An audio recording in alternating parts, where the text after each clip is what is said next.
Kita sejak awal sudah menggunakan konsep demokrasi, konsep konstitusi, konsep hukum gitu loh.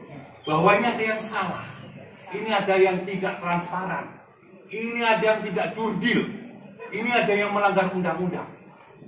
Maka kemudian kita melakukan aksi-aksi massa ke KPU menuntut transparansi, menuntut KPU diaudit supaya fair, supaya tidak ada kecurigaan. Seolah-olah Prima memaksakan supaya ikut pemilu, tidak.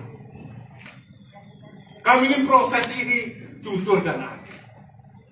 Karena kemudian kita menganggap dan menyimpulkan bahwa ini tidak beres, ada yang bermasalah. Kemudian kita melakukan upaya hukum. Karena itu ada masalah dan kemudian Prima dinyatakan tidak menjadi peserta 2000, kita melakukan perjuangan melakukan upaya hukum. Sebagai salah satu basis, sebagai salah satu syarat agar Prima ikut, ya prosesnya harus diulang.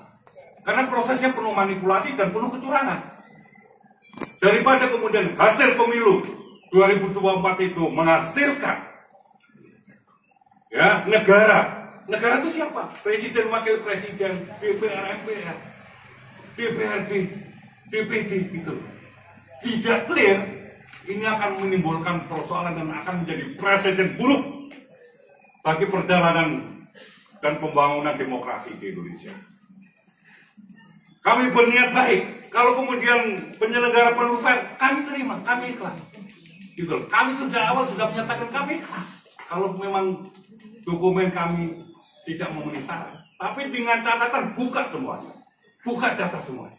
Semua partai politik yang menjadi peserta pemilu buka. Apakah mereka data-datanya clear? Ternyata tidak juga.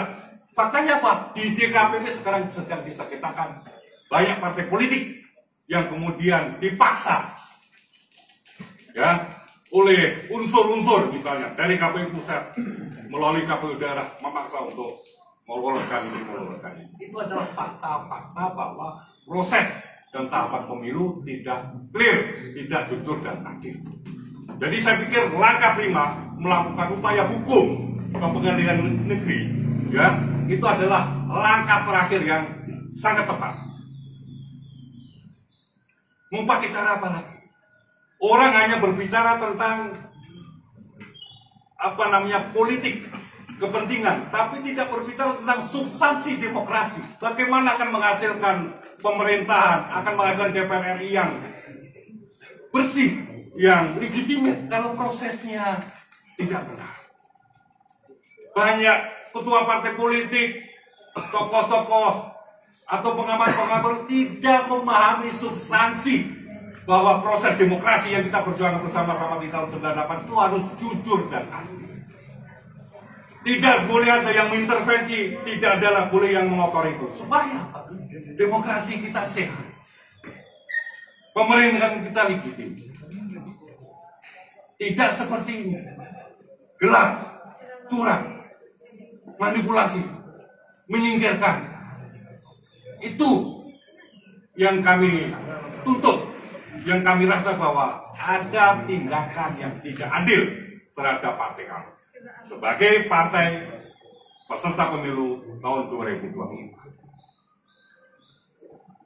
Jadi substansi demokrasi jangan hanya proseduralnya saja, jangan hanya formal saja. Banyak pengamat politik, banyak ahli hukum berbicara tentang formal. Pemilu harus tepat waktu. Kalau substansinya kemudian pemilu dicurang, bagaimana? Mereka tidak pernah masuk ke arena itu.